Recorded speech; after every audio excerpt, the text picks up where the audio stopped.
Estamos aqui onde? No Laboratório de Microscopia da Escola Técnica Alvorada para a nossa aula remota prática de laboratório.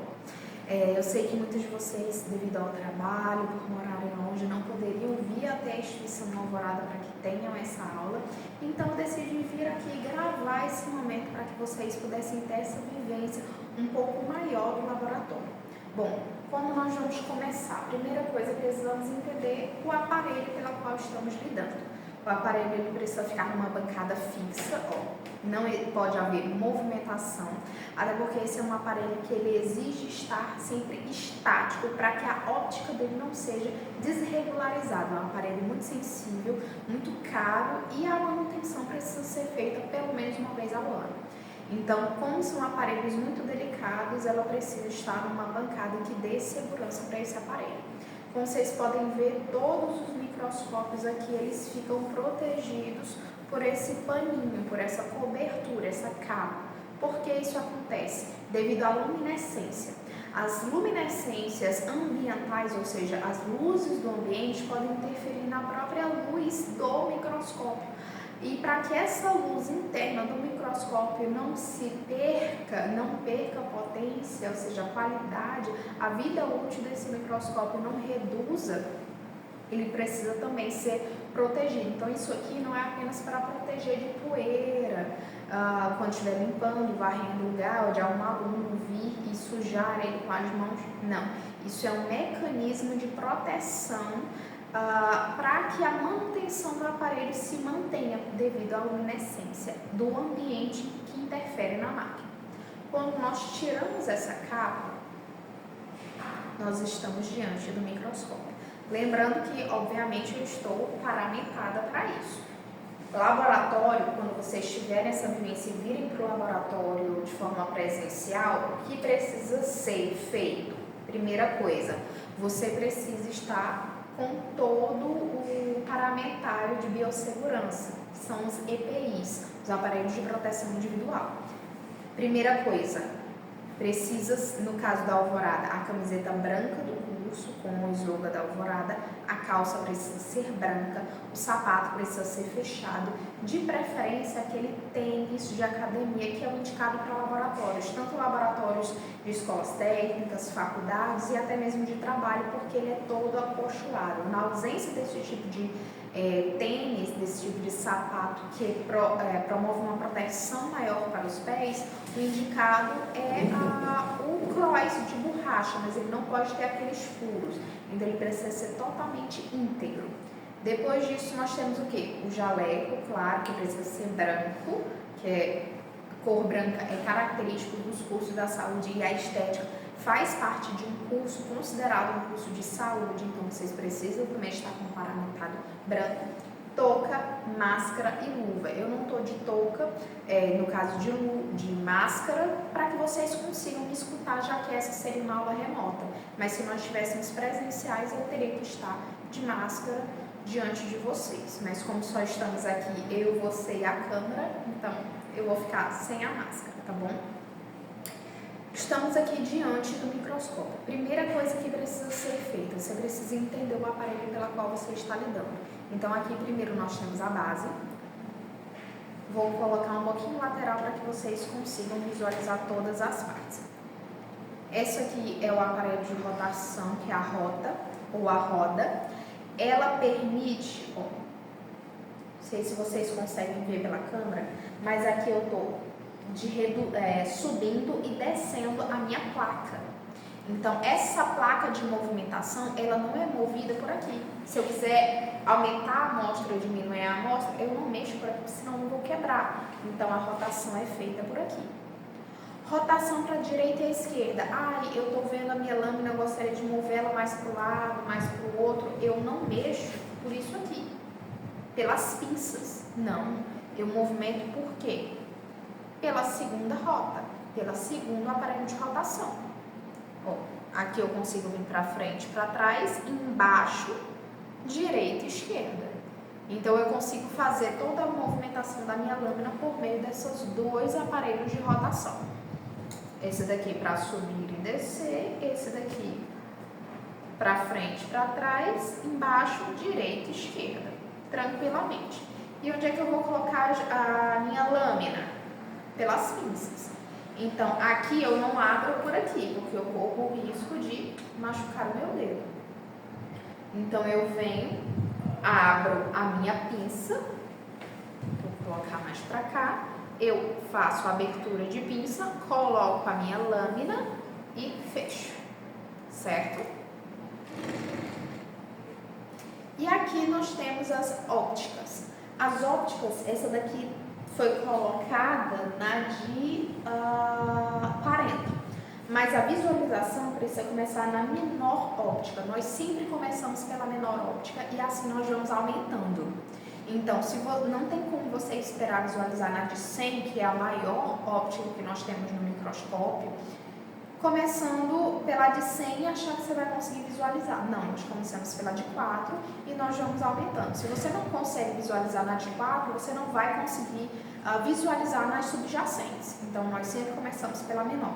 Encontramos o foco, depois que você encontrou o foco da menor, você sobe para a maior e tenta reencontrar o foco. Por quê? A cada mudança de óptica, ela desfoca.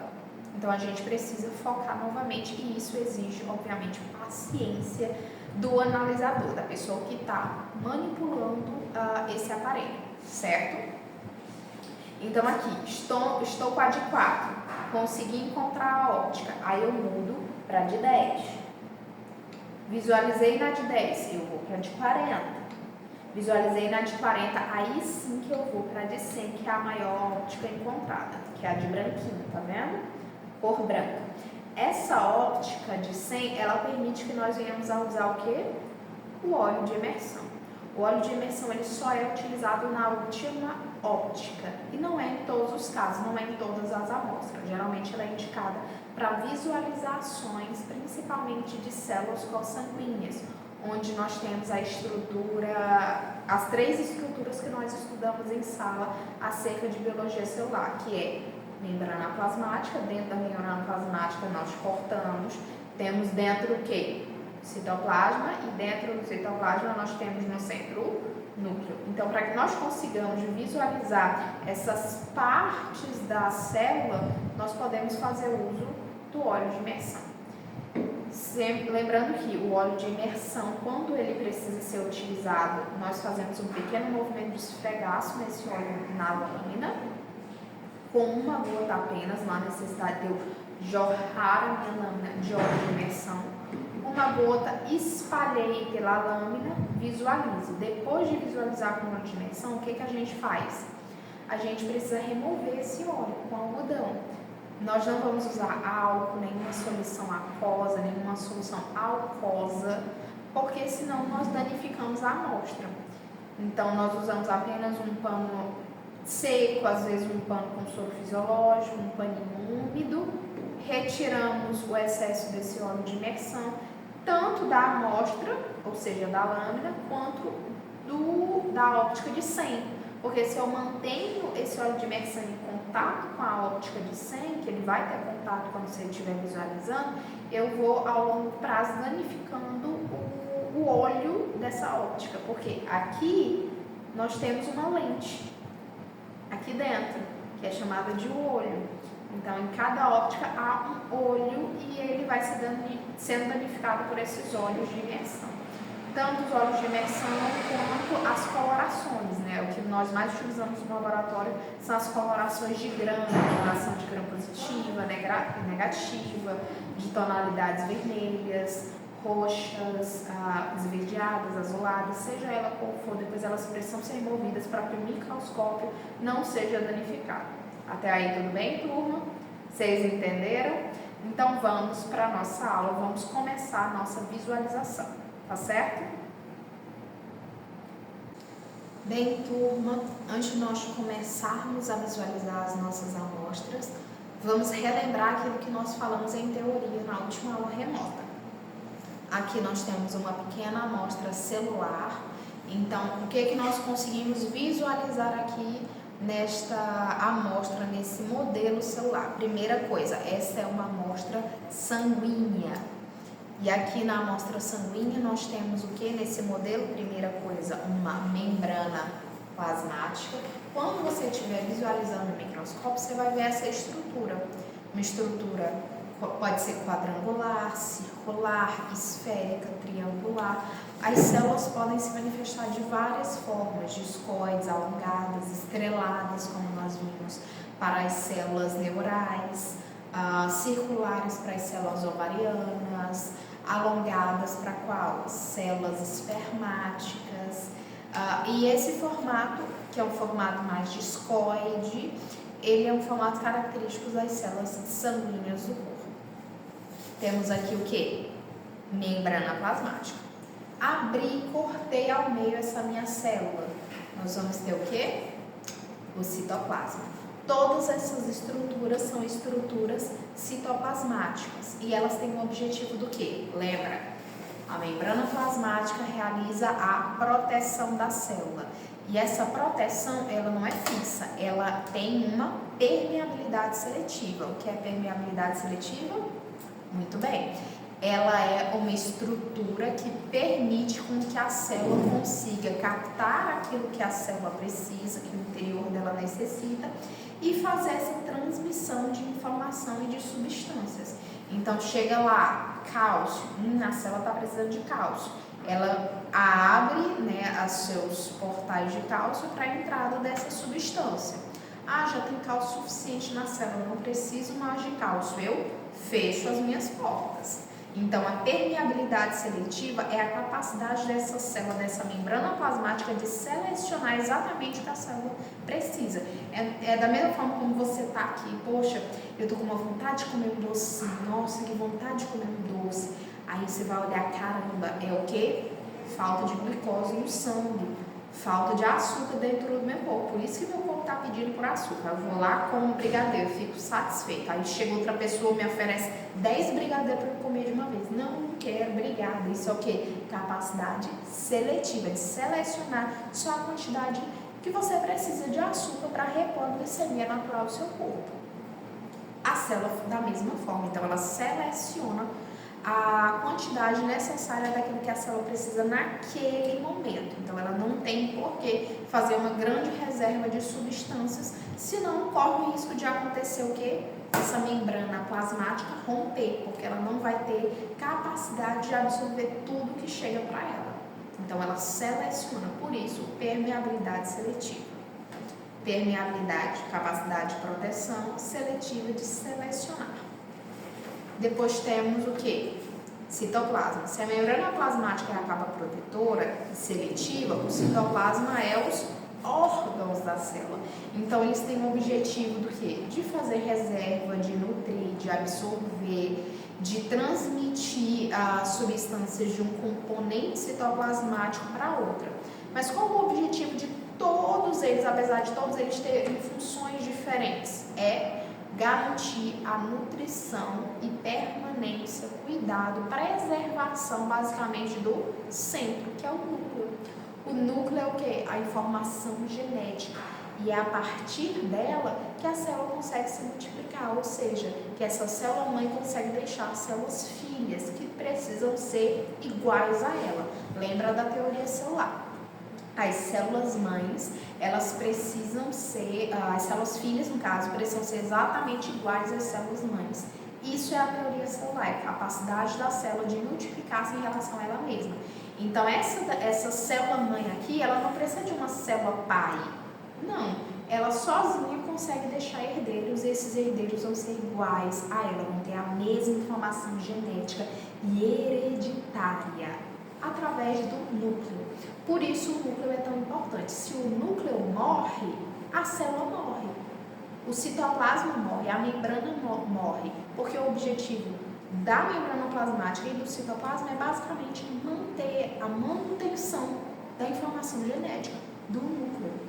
Porque a partir do núcleo, dessa informação genética, ela consegue se reproduzir por ela mesma, ou seja, deixar clones de si mesma.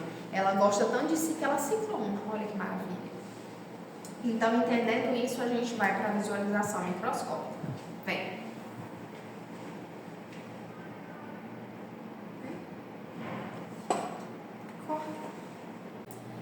Bem, turma, vamos ao ponto principal da nossa aula, é por isso que eu estou aqui, é por isso que vocês estão nessa aula, que é nós fazermos a visualização microscópica.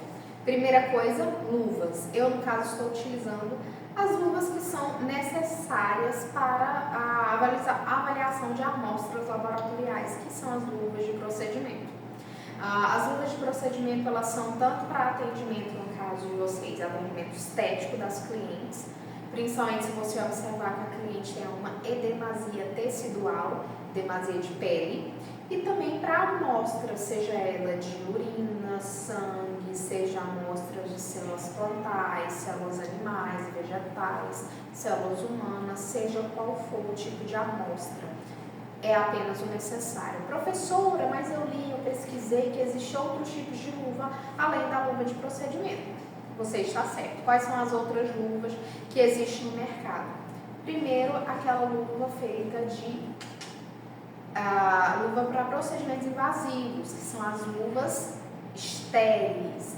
Essas luvas estéreis, também chamadas de luvas cirúrgicas, elas são mais utilizadas dentro de ambientes cirúrgicos ou procedimentos invasivos, como alguns curativos à base de ozonoterapia, que são curativos mais edemasiados, geralmente pé-diabéticos, filhos diabéticos têm dificuldade de cicatrização e por isso a camada purulenta, a camada de degradação muscular, tendinosa, óssea é muito maior. Então, como é um procedimento invasivo e a ferida do paciente está aberta, nós podemos utilizar esse tipo de luva. Lesão por pressões também é muito indicado. Para você da área da estética que está realizando um procedimento não tão invasivo assim, essas luvas que eu estou utilizando, que são as luvas de procedimento, são mais do que suficientes, certo? Então, eu vou puxar aqui o meu banquinho para que eu consiga sentar e visualizar melhor a amostra. Vou começar pelo quê? Eu já liguei a luz, mas eu vou desligar aqui e colocar de lado para que vocês possam ver. Primeira coisa que a gente faz é ligar na tomada. Eu já liguei aqui embaixo, conectei a tomada. Então, esses aparelhos microscópios, eles não podem ficar conectados 24 horas na tomada. Como eu falei, é um aparelho muito, muito sensível e que sofre o peso, seja da recarga de energia, seja a própria luz do ambiente, pode ao longo para degradar a óptica desse microscópio. Então, sempre que você terminou de usar, você retira ele da tomada. Começou a usar, coloca na tomada. Primeira coisa que a gente faz é, claro, avaliar qual a óptica nós estamos. Eu estou com a óptica de 100 aqui. É o ideal começar? Não, nós começamos pela menor óptica, que no caso é a óptica de 4. É a vermelhinha, então eu coloco ela. Coloquei na de 4, agora eu vou fazer o quê? Acender a luz. Essa luz aqui fica aqui atrás, ó. Tá vendo? Essa fica a luz. Em alguns microscópios a luz fica aqui em cima, em outros fica aqui de lado, outros ficam aqui na frente. O ponto é você encontrar onde essa luz liga. Geralmente a maioria dos microscópios fica aqui atrás. Mas mudou, se mudar, você muda o ponto de visualização. Então, 0 desligou, 1 ligou. Assim que ligar, olha o que acontece, a luz aqui aparecendo. Maravilha, ótimo. Agora nós vamos fazer o quê? Estou na óptica de 4, estou com a luz ligada, eu venho com a minha amostra. Na minha amostra, eu vou pegar por onde? Eu aqui, no caso, estou com uma amostra de coloração de grão. O que é a coloração de grão? É uma tintura para que eu consiga visualizar melhor essa estrutura celular pela qual eu quero visualizar. Lembra, o seu sangue tem que cor? Vermelho. E aí, às vezes, nós não conseguimos diferenciar os linfócitos, os leucócitos, a estrutura líquida do sangue da própria célula, porque tudo tem a mesma tonalidade que essa tonalidade vermelha, avermelhada do sangue. Então, para que eu consiga diferenciar aquelas estruturas celulares e conseguir diferenciar das outras estruturas do sangue, nós utilizamos a coloração de grã. No caso, essa é uma coloração de grã de mucosas, então células de mucosas da boca. Como é que eu fiz? Essa é uma toma recente. A gente pega um algodão, um cotonete, passamos pela bochecha do paciente Com o cotonete úmido, o algodão úmido, molhamos essa lâmina, passamos por toda essa estrutura da lâmina. E depois de passar por toda a estrutura da lâmina, nós esperamos secar um pouquinho para que essa estrutura, essa célula bucal de mucosa consiga se anexar a essa placa pura. Podemos colocar por cima a lamínula, que é uma lâmina ainda menor do que essa, mas não há necessidade, a não ser que a amostra esteja muito aquosa, ou seja, tenha muita concentração de líquido nessa amostra bucal. E aí, esperou secar, nós podemos visualizar, é muito rápido, geralmente em questão de 3 minutos é feito. Por onde nós seguramos essa lâmina? Sempre pela parte fosca. Então, aqui na amostra, pode aproximar um pouquinho a câmera. Se você conseguir visualizar, tem uma parte fosca e tem uma parte luminosa da lâmina. Toda lâmina tem essa parte, ou pelo menos a maioria que hoje é vendida no mercado, elas são produzidas assim, inclusive desde 2014, exatamente para garantir o quê? A segurança do profissional. Então a amostra daquilo que você está colocando na sua lâmina vai ficar na parte luminosa, porque aí ela não vai interferir com a luz da óptica do próprio microscópio, então vai conseguir a pessoa que está visualizando essa amostra vai conseguir visualizá-la de uma melhor forma. Então a amostra que você está colocando, no caso a amostra bucal dessa lâmina, ela fica apenas nessa estrutura aqui. Essa parte fosca é exatamente para que o profissional que esteja manipulando isso possa segurar. Então eu seguro por onde? Por aqui.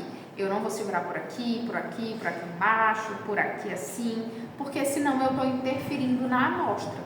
E aí eu posso danificar essa amostra, eu posso romper células, eu posso prejudicar futuramente a visualização dela. Então sempre segurem pela parte fosca. Segurei pela parte fosca, o que eu vou fazer? Lembra do começo da nossa aula? Eu abro a pinça, essa é a pinça. Abri a pinça, pode aproximar mais um pouquinho, vou colocar aqui de lado para vocês, ó. Coloquei a placa, no caso, a lâmina na base da placa, essa é a base da placa, e fechei a pinça. Olha, na hora que fecha, ela conecta. Olha como tá seguro. Pronto. Agora a minha lâmina não vai sair de lugar. E aí o que eu tenho que fazer? Alterar para conseguir visualizar melhor e focar essa amostra. Então eu foco como? Primeiro por aqui eu coloco mais para cima, coloco mais para baixo. Como eu quero que a visualização fique boa, geralmente eu venho até o topo, até o limite, ó. Eu venho até o limite, cheguei no limite. E aí aqui, eu gosto de sempre segurar um pouquinho, porque tem alguns microscópios que eles descem, ó. Eles vão descendo e eu seguro um pouquinho para ele manter dentro dessa posição. E aí depois eu venho e faço a manipulação da direita para a esquerda até encontrar aquilo que eu quero. Ó, já encontrei, já visualizei a minha amostra bucal. Olha que coisa mais linda, olha como é rápido de visualizar. Essa, lembrando que é a amostra de 4. E aqui nós temos amostras bem riscadas de células bucais. Então, se eu tenho amostras bem riscadas de célula bucal, houve o processo de esfregaço. Então, a pessoa que fez essa amostra, ela não posicionou o algodão ou o cotonete batendo, ela fez isso, ela esfregou a amostra bucal dela, por isso as células bucais dela sofreram um pequeno dano, então eles foram lesados no processo de esfregaço do algodão ou do cotonete.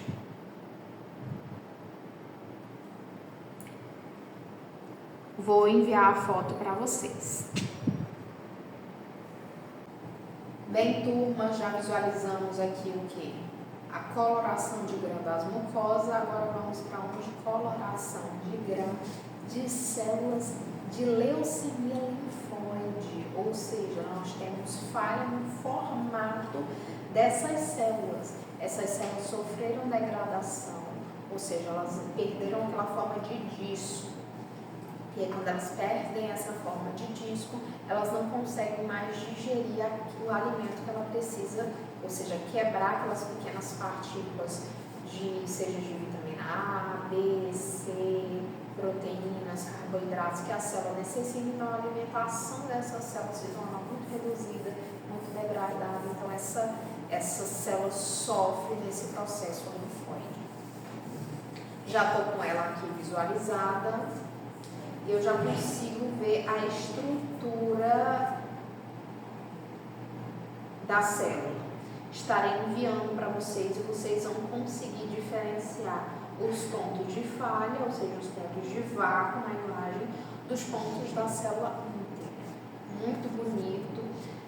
A coloração é feita à base roxa, exatamente para que a gente consiga diferenciar uma estrutura da outra, ou seja, uma membrana de outra. Mas muito, muito, muito bonito.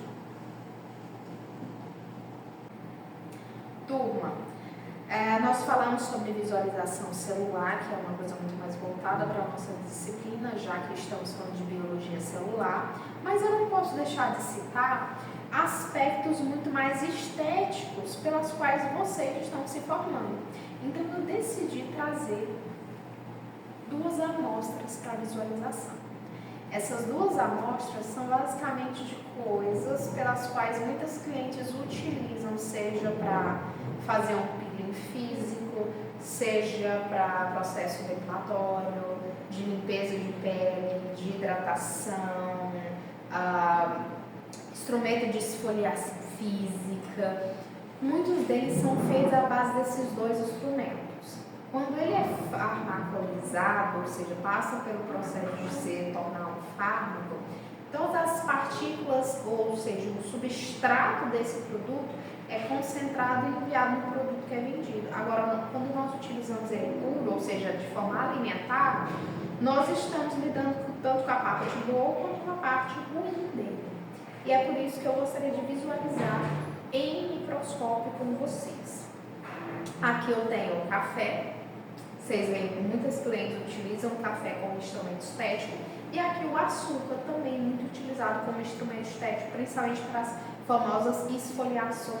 Faz uma esfoliação de café, faz uma esfoliação e bota um açúcar com hidratante.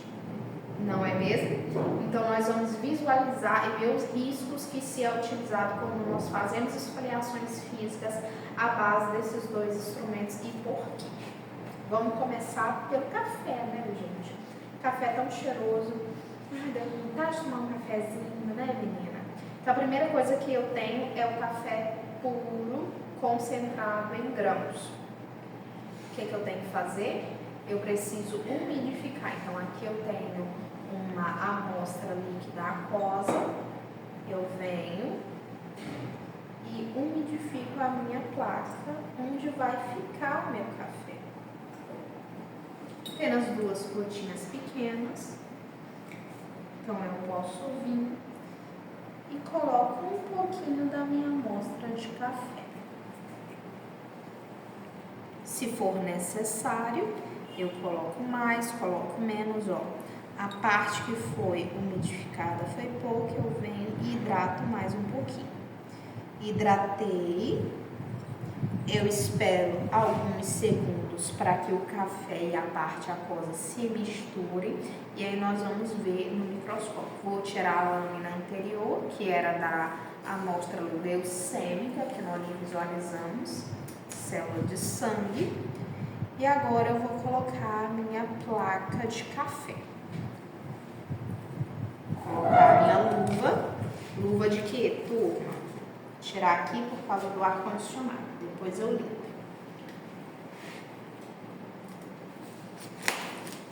Pego aqui a minha luva de procedimento. Seguro por onde, gente? Pela parte fusca. Não se preocupem com a bagunça que será limpa assim que a aula terminar. Venho, abro a minha pinça, coloco no fundo da base do meu microscópio. Começo por onde? Sempre pela óptica de 4. E aí eu vou girando a menor rota para tentar focar os os grãos de açúcar. E qual é o grande risco da esfoliação feita em café? Quando nós estamos lidando com um material orgânico, materiais orgânicos, principalmente alimentares, ele não tem uma homogeneidade em sua estrutura. Você pode olhar a olho nu e achar que o grão de café é redondinho, mas se você olhar ele microscopicamente falando, ou seja, não sendo a olho nu, você vai observar que na verdade ele tem uma estrutura extremamente regulada, tanto de forma individual como de forma coletiva. Nenhum grão de café é igual ao outro. Se você for avaliar como ele é torrado, ele é preparado, cada quebra dele gera um formato diferente para essa estrutura. Então, eu tenho estruturas mais alongadas, mais pontiagudas, quadradas, retangulares, outras mais circulares, triangulares, estreladas. Então, cada uma delas vai proporcionar para esse grão torrado uma estrutura diferente. E isso faz com que ele se torne muito desregulado. Então, na hora que eu passo na pele, que eu faço o processo de atritação, o que eu estou colocando na minha pele? Estruturas fragmentadas, não homogêneas, gerando pequenas fissuras de pele. E aí você pode dizer assim, mas eu faço esfoliação e eu sempre gosto muito da sensação que me dá depois. Sim, pequenas lesões foram causadas na sua estrutura de pele, só que você não está conseguindo visualizar. E aí você é jovem, e quanto mais jovem você é, maior é a capacidade das células teciduais, as células tegmentares, de regenerar aquilo que é lesado. Só que imagine se você fizesse o mesmo processo uma pessoa com uma pele mais madura, uma cliente de 50, 60, o processo de regeneração vai ser muito mais lento. E aí você às vezes se pergunta por que o resultado de uma pessoa mais jovem é um e uma pessoa mais madura é outro. É exatamente por causa do processo de regeneração tecidual, que quanto mais velha você se torna, mais lento se torna. Então, é por isso que hoje é indicado pelos dermatologistas que as esfoliações de preferência sejam químicas, ou se caso você dê preferência por esfoliações físicas, você faça com estruturas verdadeiramente homogêneas e não estruturas naturais que podem produzir diferentes formatos, principalmente mais pontiagudos, que geram essas lesões, microlesões de pele e de tecido. Eu vou colocar a foto para vocês e vocês vão conseguir visualizar o quanto essas estruturas elas são extremamente fragmentadas e por isso geram essas lesões tão grandes de pele. A imagem é assustadora. Bem, turma, vamos agora à nossa última amostra, que é o açúcar. O açúcar ele é muito parecido com a estrutura que eu mencionei anteriormente, que é do café, só que ele tem um aspecto ainda pior, eu diria assim, porque o açúcar ele não passa por um processo de queima, ele passa por um processo apenas de trituração. Então, na verdade, os blocos de açúcar eles são grandes e eles são quebrados. E nesse processo de quebra, quanto menor a partícula, mais pontiaguda as suas extremidades se tornam. Como é que eu fiz essa pequena amostra? Eu basicamente, como os grãos de açúcar são grandes, isso aqui eu trouxe o açúcar mascavo para vocês, eu iluminei, né? Gerei a umidade, pinguei uma dessas estruturas, serviu como cola, e aí eu vim e transferi para essa placa, para essa lâmina. Segurando pela parte fossa, eu já deixei alguns segundinhos aqui esse açúcar hidratando nessa lâmina. Venho, faço o processo de abertura da placa, coloco, lembrando que como a gente está lidando com estruturas físicas, o ideal é que não se coloque a lâmina, que é aquela lâmina menor, que fica por cima da lâmina maior, e nem faça a introdução do óleo de imersão.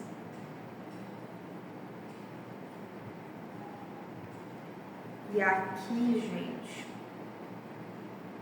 o perigo é muito mais embaixo. Por quê? As células, o açúcar,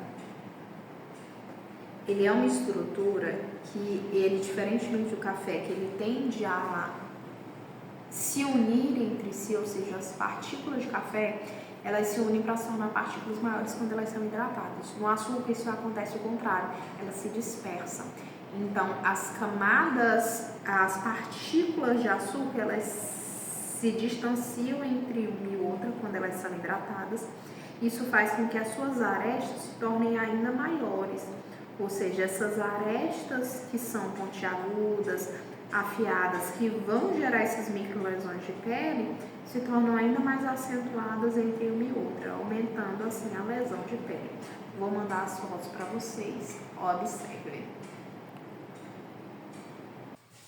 Bem, turma, e como vocês sabem, nós falamos na aula teórica que todo profissional de estética também é um profissional de saúde. E sendo você um profissional de saúde, alguns aspectos de triagem você precisa avaliar o seu paciente, porque você não está avaliando só a questão estética, você está avaliando a questão de saúde do paciente. E a saúde interfere diretamente na estética.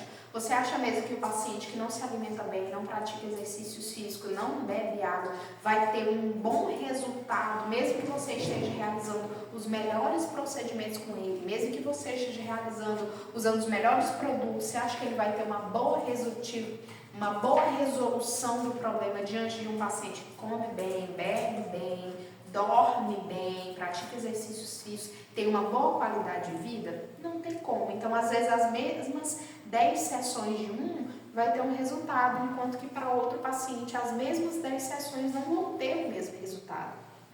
É por isso que nós realizamos o processo de triagem. E é por isso que nós podemos solicitar, você como profissional estético pode pedir alguns exames para esse paciente e eu detalhei alguns para vocês. Então, a primeira coisa que eu indiquei que vocês realizassem, vocês podem, é o hemograma completo. O hemograma não é apenas o médico ou o enfermeiro que administra, que envia. Você também pode solicitar esses exames. Então, o primeiro, que é o mais indicado, não estou conseguindo escrever aqui com o pincel, mas é o hemograma completo. Escreva no caderno. Outro exame que nós podemos pedir é o exame de urina.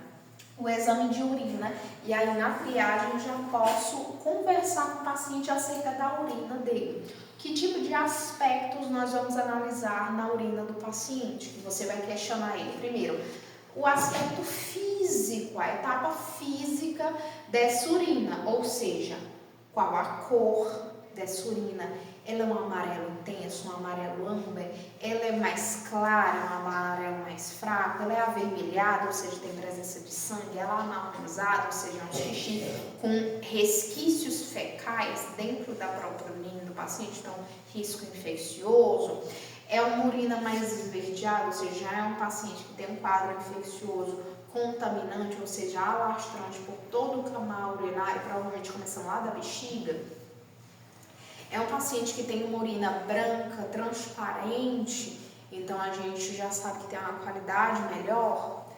Próximo, volume. Não existe essa de, eu urino de 15 em 15 minutos, eu vou no banheiro de 15 em 15 minutos. Risco infeccioso. Eu vou ao banheiro só uma vez ao dia, às vezes eu nem vou ao banheiro para fazer xixi, para fazer o número 1. Risco também, então a gente avalia o volume e a cor dessa urina. E o outro aspecto dessa urina, se ela é uma urina espumosa, ou seja, vem com espuma, ou seja, o nível de acidez está muito alto. Se ela é uma urina grossa, também o aspecto do pH desregularizado. Se ela é uma urina mais fluida, ou seja, um pH regular. Então, nós temos cor, volume e aspecto. Isso nós avaliamos com o paciente. Próxima etapa, o aspecto químico da situação. E o aspecto químico nós vamos conseguir visualizar por meio do exame de urina. Essa não vai pelo questionamento, vai por uma avaliação laboratorial.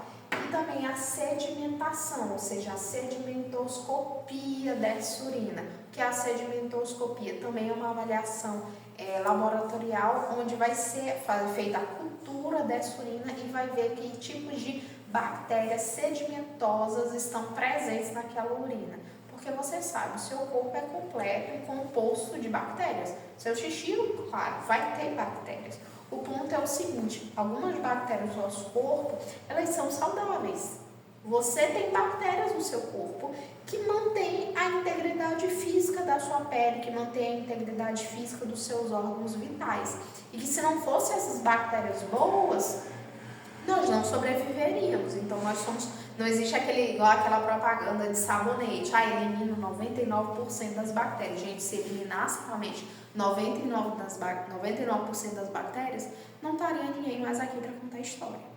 Então, existem bactérias boas que precisam estar presentes. O problema é, essas bactérias boas, elas precisam ter uma concentração específica para que elas sejam boas, porque se elas aumentam essa concentração, elas se tornam bactérias ruins, ou seja, começam a danificar a estrutura tecidual, estrutura histológica, estrutura celular do teu corpo, ou se elas estão em uma quantidade muito pequena, ela dá brecha para as bactérias más, ou seja, as bactérias infecciosas, fúngicas, parasitárias, possam vir e fazer morada no seu organismo.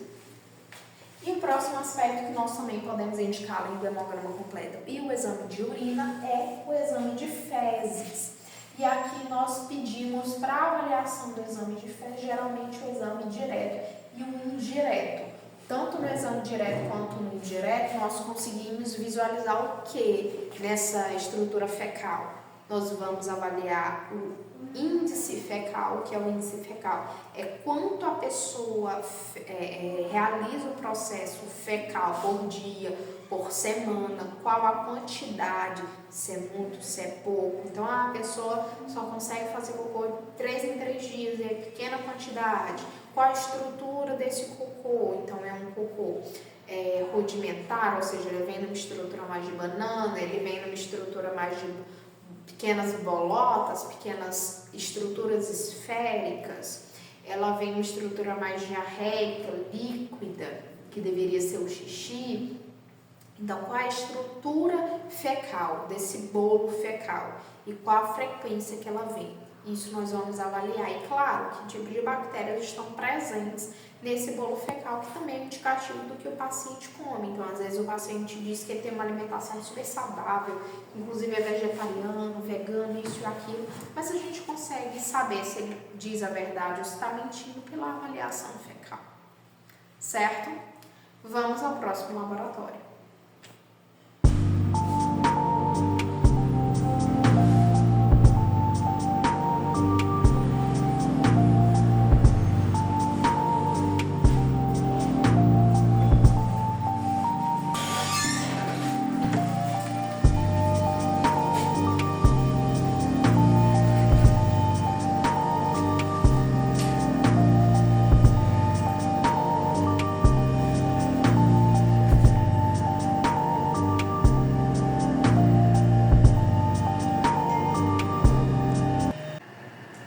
Olá, turma de estética, tudo bem, meninas? Tudo bem com vocês? Uma ótima manhã, um ótimo sábado a todas nós.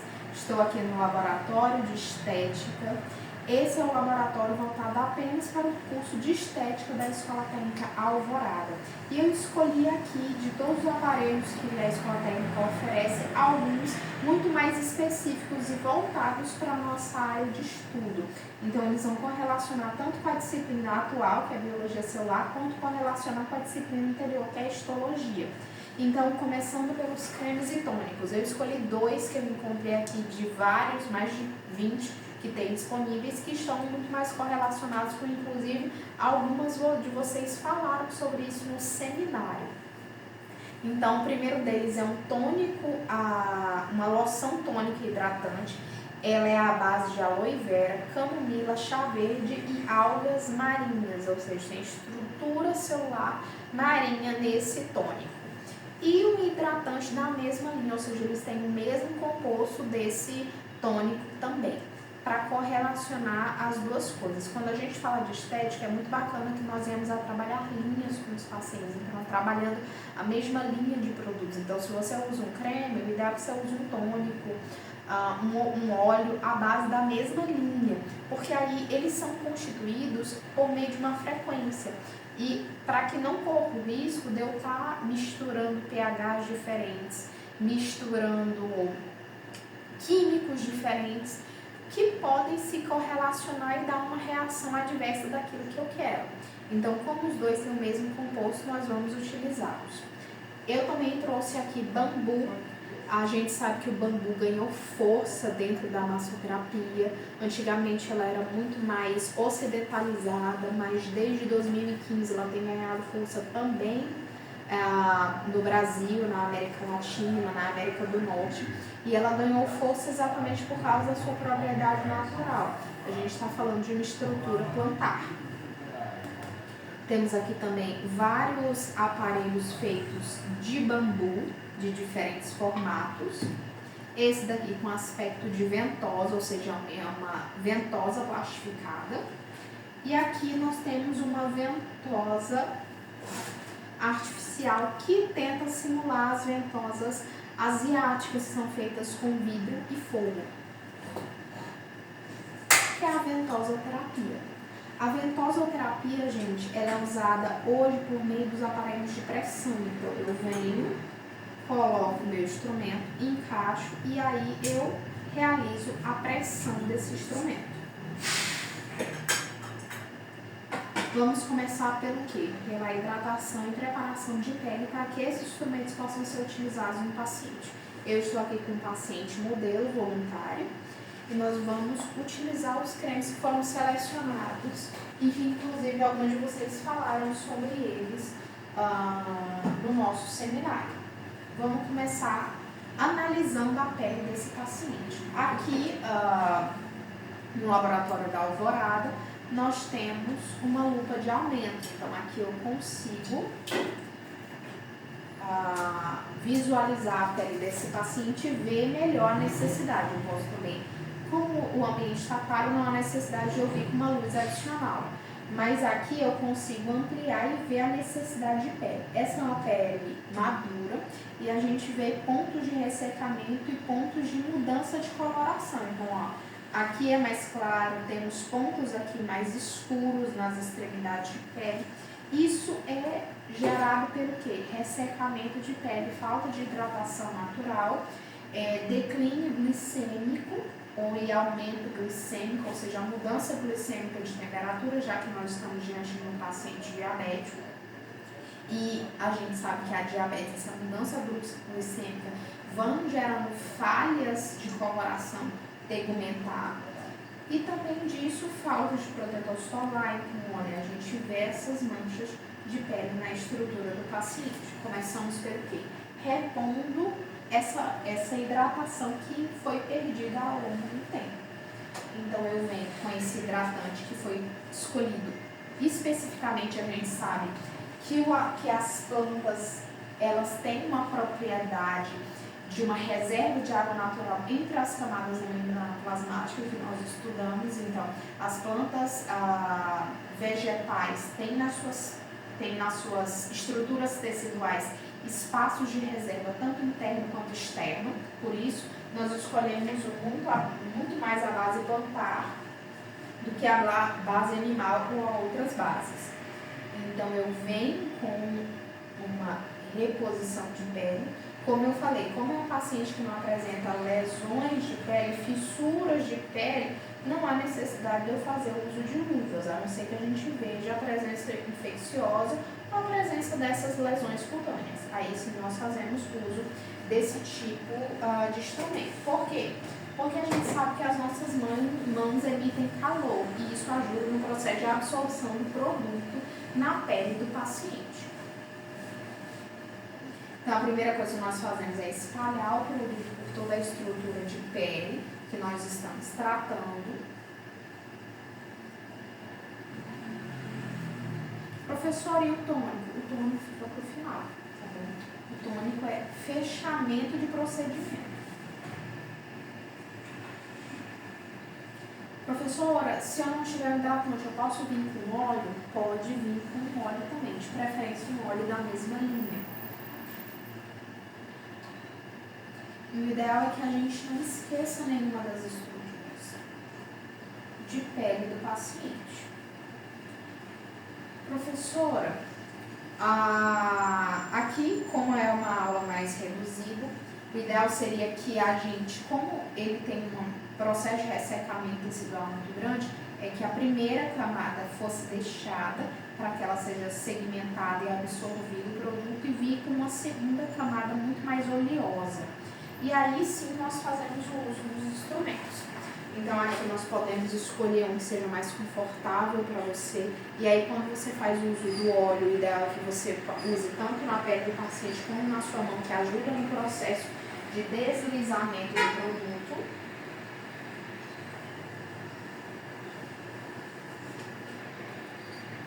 Podemos fazer o uso das ventosas.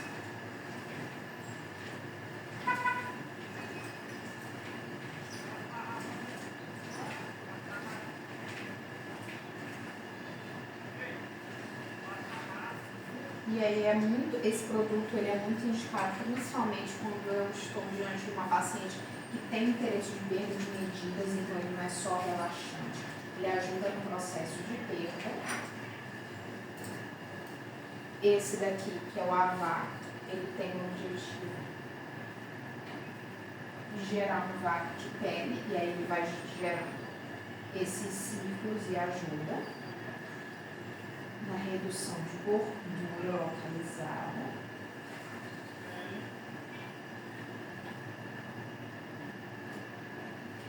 E o que eu posso fazer também para acelerar o processo de absorção do produto, vindo com uma zona de calor? Então, que tipos de zona de calor nós podemos utilizar? Temos esse aparelho que ele faz um processo exatamente desse, de proporcionar uma zona de calor. Vou ligar aqui para vocês acompanharem todo o processo. Liguei, já está ligado na tomada, liguei atrás do aparelho.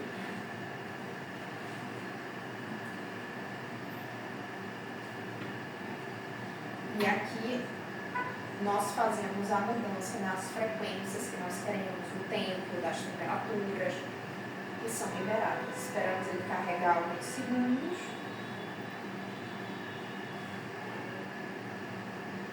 E aqui tem as opções. Temos sonoforeses tridimensionais, temos a fonoeletropolarização, temos a corrente Austin, temos a corrente polarizada. Para esse paciente, que é um paciente diabético com ressecamento tecidual, o ideal, eu creio, para este momento, para essa aula, como nós estamos lidando só com uma sessão, nós vamos para a corrente polarizada. Então, aqui eu desço, subo, e aqui no centro é como se fosse um entro. Então, entro, corrente polarizada.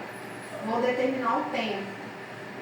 Então, aqui, como é apenas uma aula experimental, vou deixar 1 minuto para 2 minutos. Pronto. E aqui está a frequência de 120, que é a frequência máxima. E aí eu vou escolher se eu quero a polaridade positiva ou negativa. Eu vou escolher a positiva. E aí, iniciar. E aqui eu aumento a intensidade dessa corrente. Então, como é um paciente que está a primeira vez com ela, eu vou colocar uma frequência baixa, de apenas 5 mA.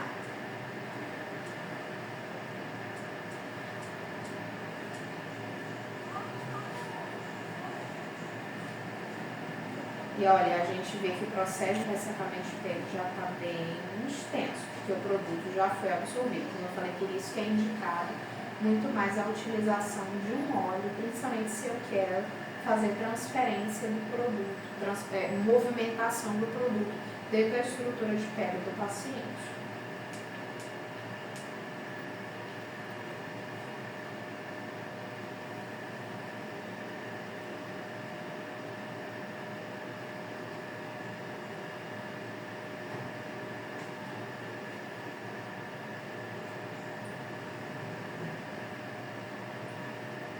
Professora, essa polarização ela pode ser tanto para transferência, ou seja, movimentação, o movimento de um lugar para o outro, quanto para polarização estática, movimentar ou parar. Lembrando que eu estou fazendo aqui com as luzes acesas, mas o ideal é que você apague as luzes. Você pode fazer o uso e adicionar a musicoterapia, você pode utilizar velas aromáticas, práticas, você pode introduzir também, olha, apagar as luzes para a gente dar realmente um ambiente muito mais calmante para esse paciente. Então, se o objetivo do paciente é acalmar, ele tem que fazer o ambiente ficar favorável para gerar esse acalmar desse paciente. Então, o ideal hoje que nós fazemos uso é as luzes mais quentes, brancas, tipo amarelo, laranja, elas têm essa tendência de liberação de dopamina. Ó, já finalizou os 2 minutos. Aí a máquina pergunta se eu quero reiniciar ou não. Eu vou escolher cancelar. E aí eu fecho. E aí eu desligo o aparelho. Desliguei. Pronto. Foi desligado com segurança. Perfeito. Vamos, passamos o hidratante. Vamos ao que, gente? Ao tônico.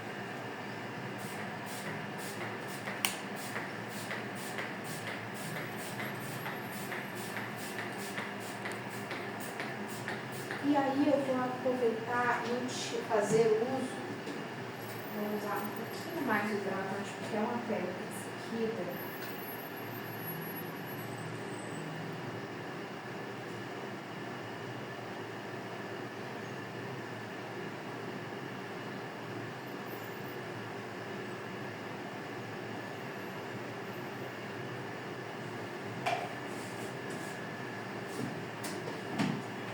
E eu venho com o instrumento massageador.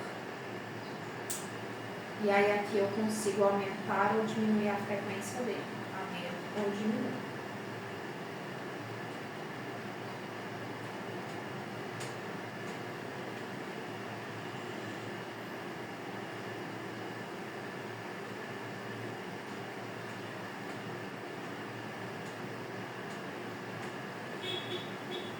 Lembrando que o ideal, como esse é um instrumento que não foi utilizado anteriormente, não passou por um processo de imunização, por isso eu não estou envelopando ele. Mas o ideal seria que ele fosse envelopado. Que é o processo de envelopamento? É de plastificação. Então eu venho e plastifico esse instrumento. E aí a cada novo paciente que eu atendo, eu replastifico ele. Então, isso garante uma segurança maior para o paciente e também para o próprio instrumento, que ajuda na durabilidade dele.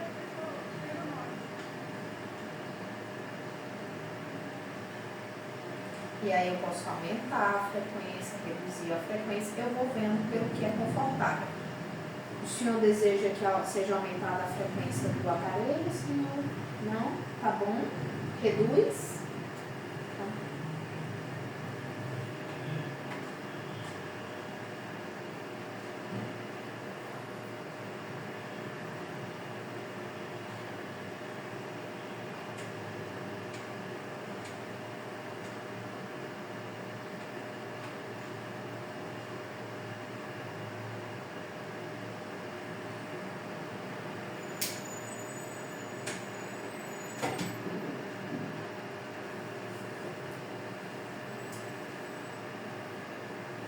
E aí eu posso vir com outras zonas de calor. Posso usar a ventosoterapia de calor, posso usar a ventosoterapia de frequência polarizada, de Austin. Existem vários mecanismos que podem ser utilizados nesse processo de restauração histológica, restauração de tecido. E a gente sabe que se você restaura o processo histológico, você também garante o que para esse paciente? Uma melhor regeneração celular. Então, as massoterapias, eu sei que os aparelhos estão aumentando, mas elas nunca vão substituir o processo de aprendizado, de conhecimento que você pode realizar na simples massagem e utilização de mãos. É isso tudo. Foi um grande prazer dar aula para vocês nessa manhã de sábado. Um ótimo final de semana. Até a nossa próxima aula. Tchau, tchau.